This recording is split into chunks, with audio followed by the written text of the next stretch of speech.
All right, I'm going to go ahead and call this special assembly meeting to order. Madam Clerk, can you please call the roll? Yes. Mr. Rivera. Present. Ms. LaFranca. Here. Mr. Constance. Here. Mr. Dunbar. Here. Mr. Dyson. Ms. Kennedy. Asked to excuse. Mr. Perez-Padilla. Here. Mr. Pearson. Present. Ms. Davidson. Here. Mr. Weddleton. Here. Ms. South. Here. You have a call. Thank you, Madam Clerk. Mr. Lampkin, can you please lead us in the pledge?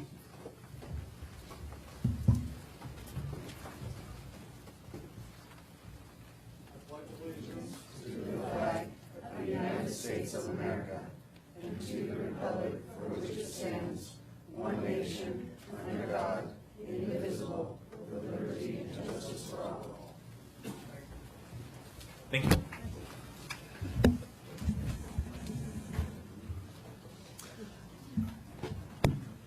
Okay, so before we do a motion on the emergency declaration before us, AR 2019-259, I just want to do some housekeeping. I want to start with Mr. Owens. If you could just give us a legal background for what we are doing.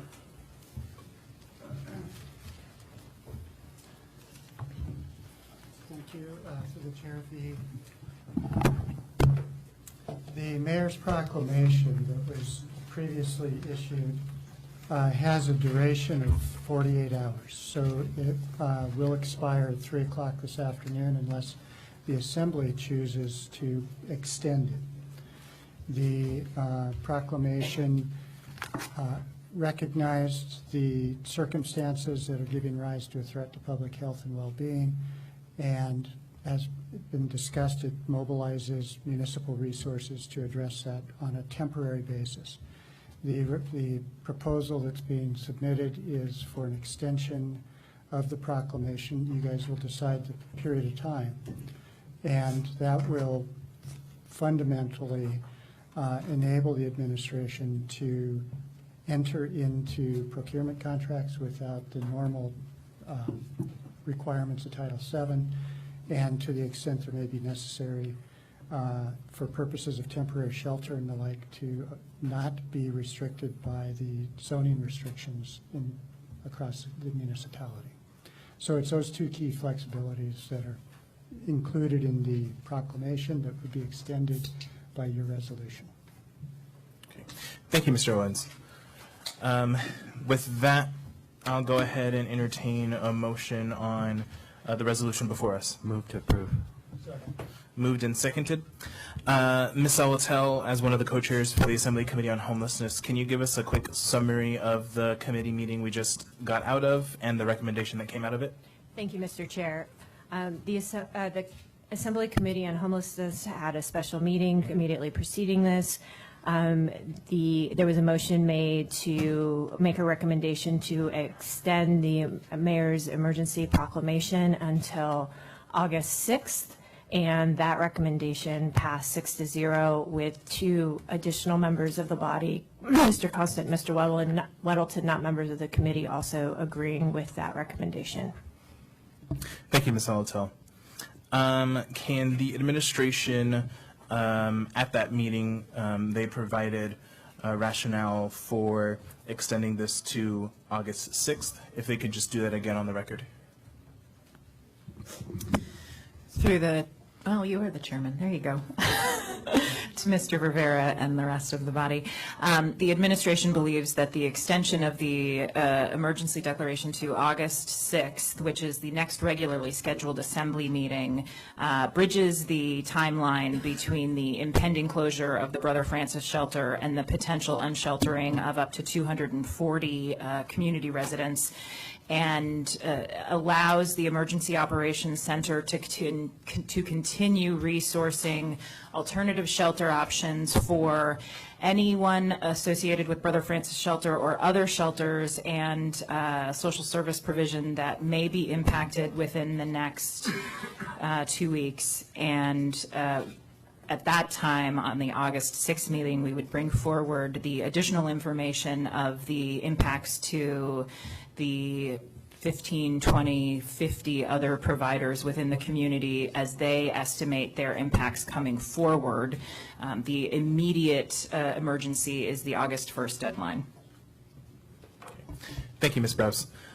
Before I go into the queue, I believe we have a simple floor amendment. Is that prepared? Yes, Mr. Chair.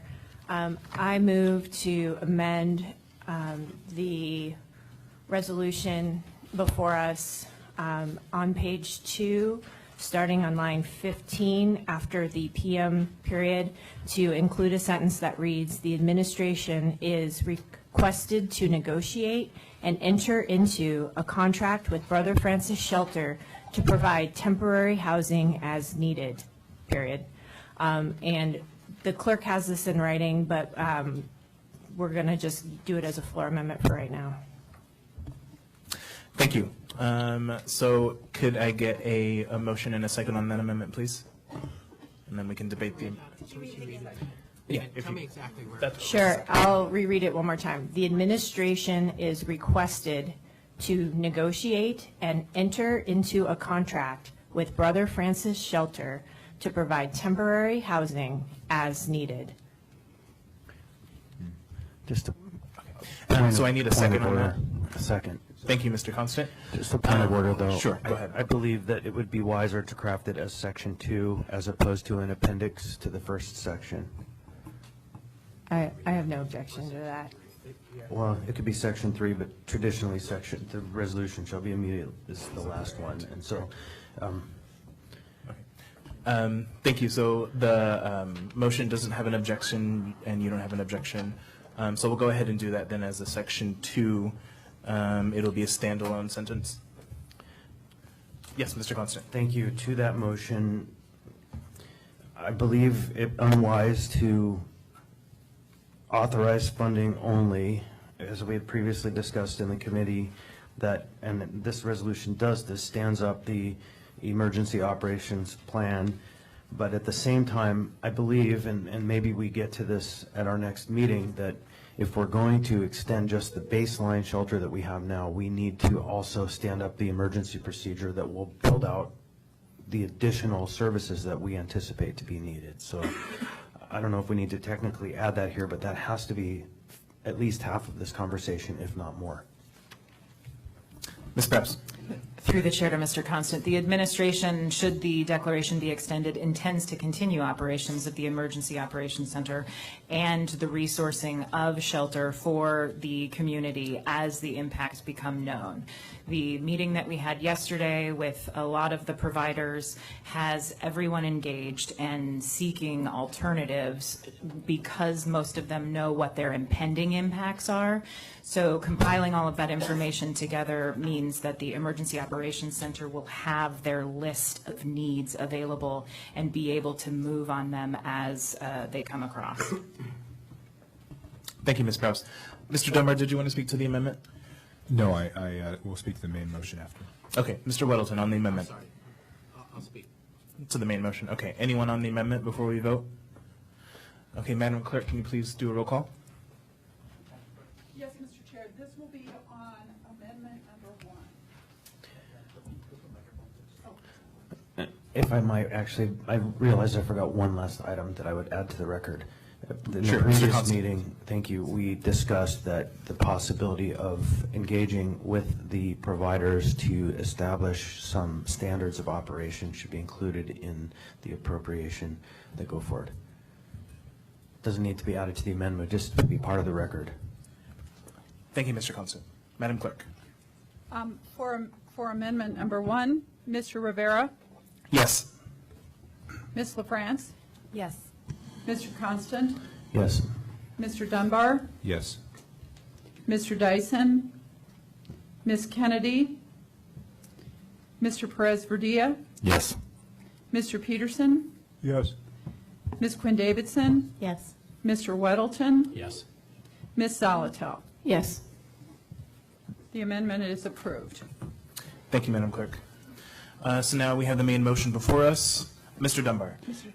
Chair, you have one other amendment. So I was going to propose an amendment to change the date, unless the clerk feels that's not necessary. Right now, there's a blank space where the date should be. I think the clerk advises us that we should. Okay, so I'm making a motion to, on page 2, line 16, insert August 6th, 2019, and I would say at 5 o'clock PM. Second.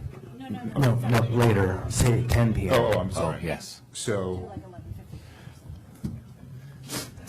5:15. yeah, okay. So, interesting.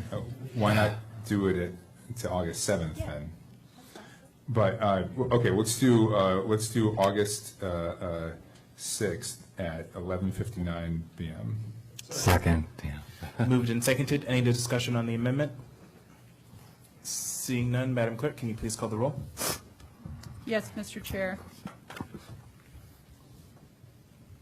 Mr. Rivera. Yes. Ms. LaFrance. Yes. Mr. Constant. Yes. Mr. Dunbar. Yes. Mr. Dyson. Ms. Kennedy. Mr. Perez Verdilla. Yes. Mr. Peterson. Yes. Ms. Quinn Davidson. Yes. Mr. Weddleton. Yes. Ms. Zalatal. Yes. Amendment number 2 passes. Thank you, Madam Clerk. Okay, now I believe we are at the main motion. I have one more amendment, Mr. Chair. More amendments. Okay, what you got? Mr. Chair, I move to renumber Section 2 is to Section 3 due to the addition and passage of Amendment number 1. Can we just do the renumber? I think we understood that as part of the main one. Thank you. Thank you, Ms. Salatel. All right, let me ask, any other amendments to the resolution? Maybe. Yes, Mr. Weddleton. I want to ask a question, then maybe amendment. And so who wrote this? I believe that Mr. Gates wrote the bulk of it. Oh, okay. That's fine. I have a question on the whereas, page 2, line 3. Influx of persons experience homelessness. Is this influx? Are we talking about people leaving shelters here, or are we talking about people coming from outside of Anchorage? Through the chair to Mr. Weddleton, all of the above. Okay. I don't want to know influx. I'm trying to think. So I think part of the problem is Anchorage has a real problem with this because we're the hub city and people from all around the state come here and we carry the weight, kind of the statewide burden. And I would want to emphasize that somewhere in here. I'm trying in my head really quickly to think of that. Some way to send that message. Sure. Thank you, Mr. Weddleton. Just let me know if you want to go back in the queue. Mr. Dunbar, do you want to speak to that point or a different point? Oh, okay, I'll take you out. Sure, Ms. Quinn Davidson. Thank you, Mr. Chair. So on the, this is just a question, on the 6th whereas, the bottom one on page 1, line 38, it says that through pursuant to the proclamation of emergency, the mayor did a number of things, activated the EOC, suspended the procurement, blah, blah. And it says, and permitted certain specified land uses for temporary structures. It makes it sound like you permitted those already. Is that wording correct? Mr. Gates? Well, I guess factually, you didn't permit any structures. Okay. So I think we should change that.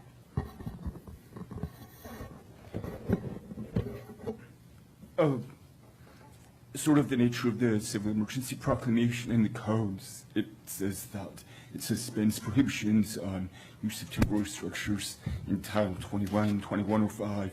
This is sort of just intended to capture what that says. It's not intended to say anything different than what paragraph 3 of the proclamation and chapter 380 of the code says in terms of exemptions from Title 21 zoning and land use. So, for example, temporary structures currently, if they're used in an R1 district, they need to be a permissible use in an R1 district, even though it's a temporary structure. And here, I would say a temporary structure can be used for a purpose that's prohibited in an R1 just for the duration of this emergency. Go ahead. Thank you, Mr. Chair. So could we, I move to amend this resolution to remove permitted and instead replace it with enable the permitting of certain specified land uses for blah, blah, blah. Second. Moved and seconded. Any discussion on the amendment? Mr. Gates. I'm gonna read the wording from the proclamation. Paragraph 3, the last part says, "Is hereby permitted during the duration of this emergency." I think that was within the emergency powers under 380. The mayor permitted that for this 48 hours. To extend that, it is permitted. It's not enabling, permitting. It's permitted during the emergency. That's how I read it. And I invite other legal perspectives if there's different interpretations that were. Thank you, Mr. Gates. Mr. Dunbar. So maybe I'm misreading the situation, but it seems like we're in a sort of debate between the vernacular and legal technical term of permitted, maybe a word like allowed that doesn't have the sort of term of art. Versus enabled. Yeah. Versus enabled. Yeah, I And had you could written down cut allowed out and the enabled. other so- portion too. You could just say allowed certain specified land uses for temporary structures. Sure, that's great. I want to avoid people thinking that you issued a bunch of permits for Right. tents and sort of blowing this out of proportion. Thank you, Mr. Dunbar. Thank you, Ms. Quinn Davidson. Mr. Constant. While I agree in the essence of the language, I think that Mr. Gates's point is well made, that it's actually the language of the proclamation, which is the language that comes out of the charter and is the power allowed to the mayor, that we are extending. And so I don't know that we want to go wordsmithing the past, because that is what happened and that is what is the case now. And so I just would argue that we'd be wise to stick with the language that our wise counsel has applied to this. Okay, so did the motion and second agree to changing it to allowed? I'd be able to withdraw the whole thing. Let it be. I think the rub comes from permit. What it means is permit as it means allow. It doesn't mean permit as a term of art, like permitted structures. So I think it should say allow instead of permitted, and that's more correct. So Okay, does the second agree? Yes. Okay, so the first and second agrees. Any other discussion on this amendment? Okay, Madam Clerk, please call the roll.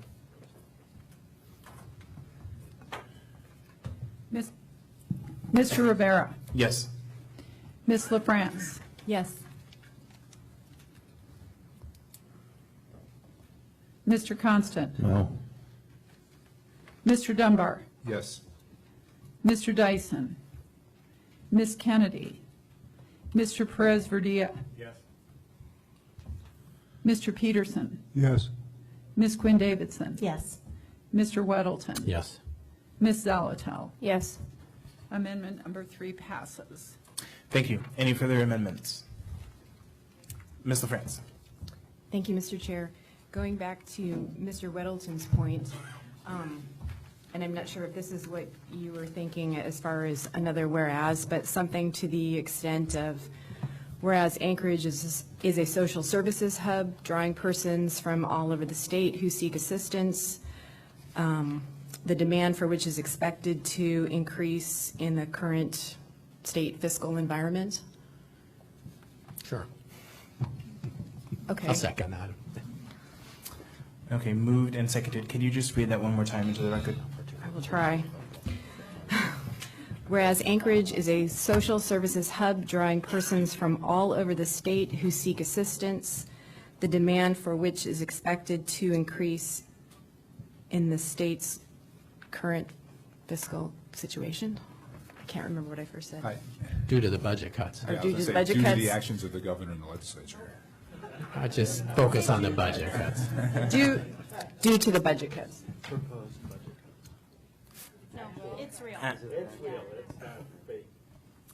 not even budget cuts. It's failing to reverse the sweep. Going to need to extend in a minute as soon as we Okay. get through this. Sure. Okay, is that it? Thank you, Mr. Chair. I'm not sure where that would best be located, line 7? Or before that first whereas on page 2? Let's do after line 7. Okay. Okay, any other discussion on this amendment? Seeing none, Madam Clerk. This is for Amendment 4. Mr. Rivera. Yes. Ms. LaFrance. Yes. Mr. Constant. Yes. Mr. Dunbar. Yes. Mr. Dyson.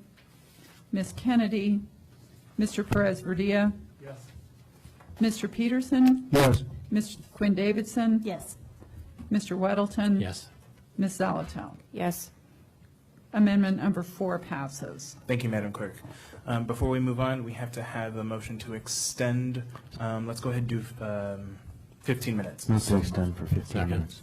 Moved and seconded. Any discussion? Ask for unanimous consent. Okay, we'll extend for 15. So, Ms. Alatel, I still have you in the queue. No, you're good? All right, any further amendments? Please say no. Okay. All right, any discussion on the main motion? Seeing none, Madam Clerk?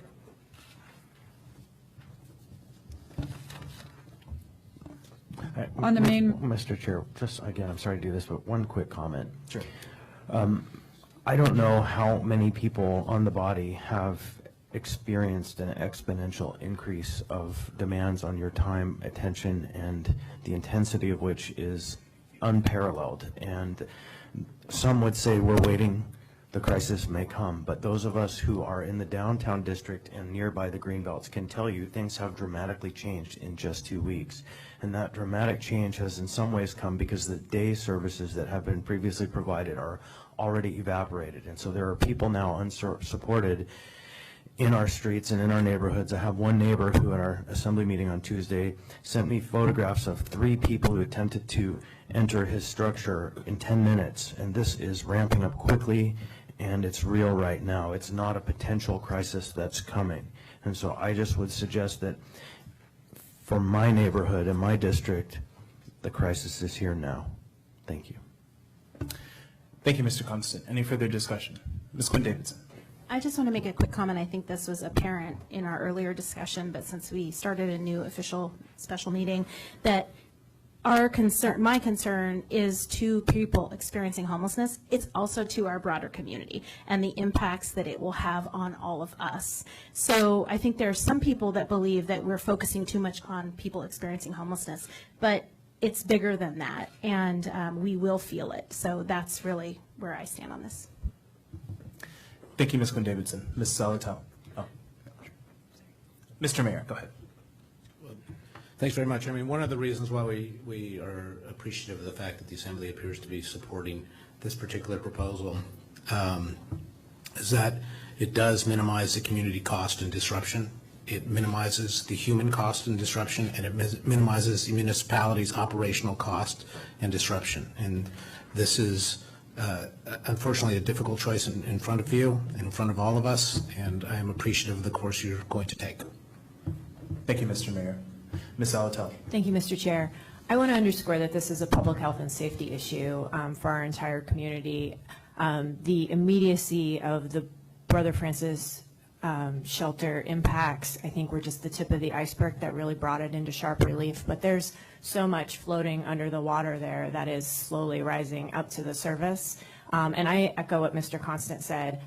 I have been scrambling the last 2 weeks to deal with constituent concerns and impacts that are very real and across my entire district, which is wide-ranging with the Greenbelts kind of intersecting it at a couple of spaces, and on the street corners in Midtown, where people just have a heightened sense of not feeling okay generally. And so I think this is a step in the right direction that we address these issues for our entire community. Thank you. Thank you, Ms. Salatel. Any further discussion? I will just add one quick comment, I think, to summarize a lot of what Ms. Quinn Davidson and Ms. Salatel said, and that's the work is far from over. We thought we were busy, but just get ready. All right, let's go ahead and vote. Okay, this is the vote on the main motion for AR 2019-252 as amended. 259. Mr. Rivera. 259. 259, I can't read my own writing. AR 2019-259 as amended. Mr. Rivera. Yes. Ms. LaFrance. Yes. Mr. Constant. Yes. Mr. Dunbar. Yes. Mr. Dyson. Ms. Kennedy. Mr. Perez Verdilla. Yes. Mr. Peterson. Yes. Ms. Quinn Davidson. Yes. Mr. Weddleton. Yes. Ms. Zalatel. Yes. The motion passes. Thank you, Madam Clerk. Okay. Moving on in our agenda, since we did extend to 12:15, we have about 10 minutes set aside for audience participation. That's roughly about 3 people who want to participate. I don't have a list. Mr. Chair, Yes. just wanted to, the clarification in terms of the agenda, we wanted to obviously take action on extending or not the emergency declaration. Have we given the administration sufficient direction in Yes, terms of how they are going to move forward? Thank you for that reminder. Do we have a written document to guide us in that discussion? Through the chair to Mr. Perez-Verdia, the floor amendment that Ms. Alatel offered and was incorporated into the document is sufficient for the administration to move forward on the conversation that was recommended from the Committee on Homelessness. Our purchasing director is going through the motions right now to determine what contractual changes may need to occur in the existing contract that we have with Catholic Social Services for some of the work that they already do.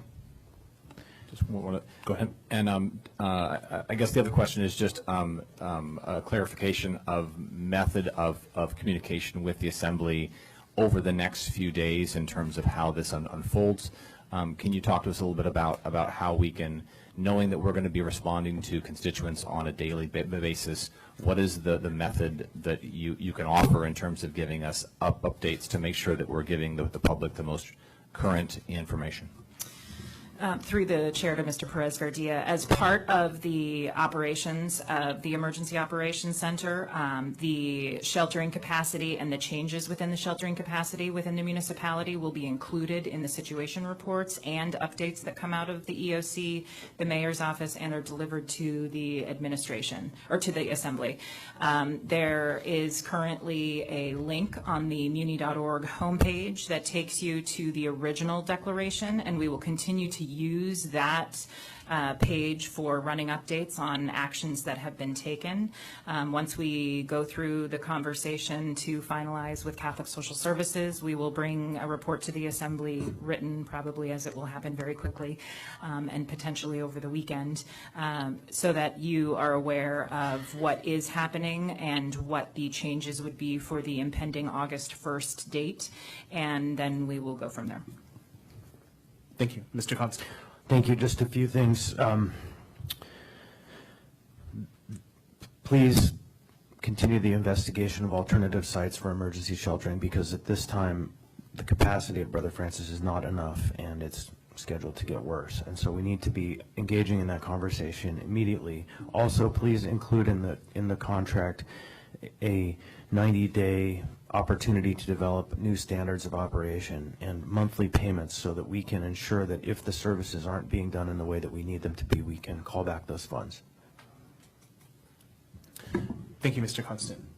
Any further discussion or guidance that we'd like to give now? Yes, Ms. LaFrance. Thank you, Mr. Chair. Actually, just a question. Before we move into public testimony, we've received a number of emails from the Help Anchorage email.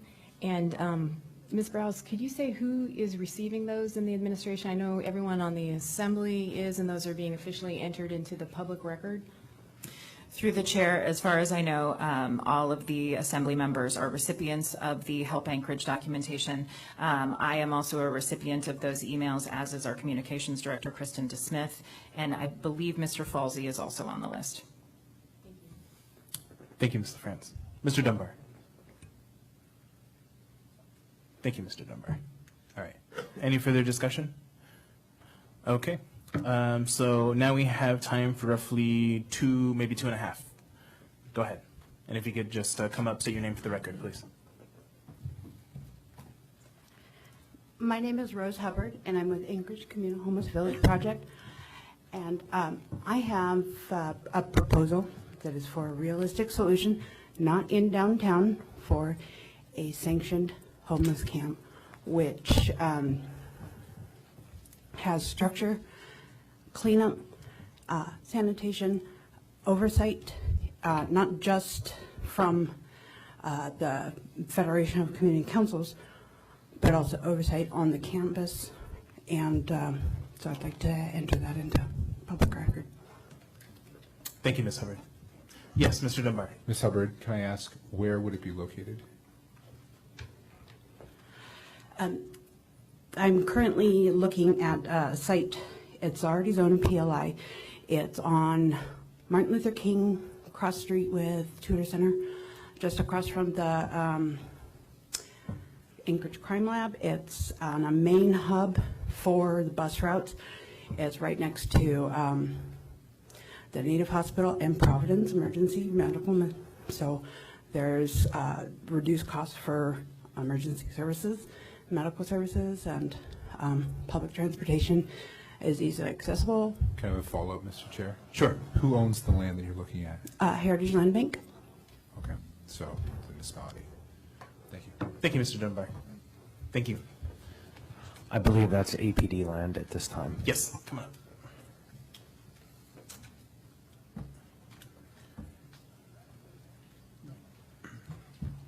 My name is Linda Chase, and I'm with the Citizen Coalition to Protect Our Public Spaces. And I find this curious that we're talking about an emergency. We have been talking about this, Mr. Mayor, for several years, a health and safety emergency. And the administration has decided that they know how to do everything. But as we can see, the problem has grown. I guess that I don't have much confidence, and I believe that's also true of other people in our community, that things are going to be taken care of. We do not want camps. It hasn't worked in other communities. It's become a serious crime situation as well as a health situation. And you know, we feel like this is our city. And this administration has not taken steps to lead us.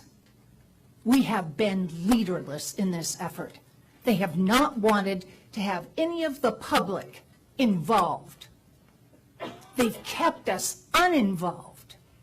We volunteered to do camp cleanup, teach us how to do it. We volunteered, and we do clear out some of the brush, etc., along the trails. But it's ridiculous. It's ridiculous we are at this point. And it does have to do with the budget cuts.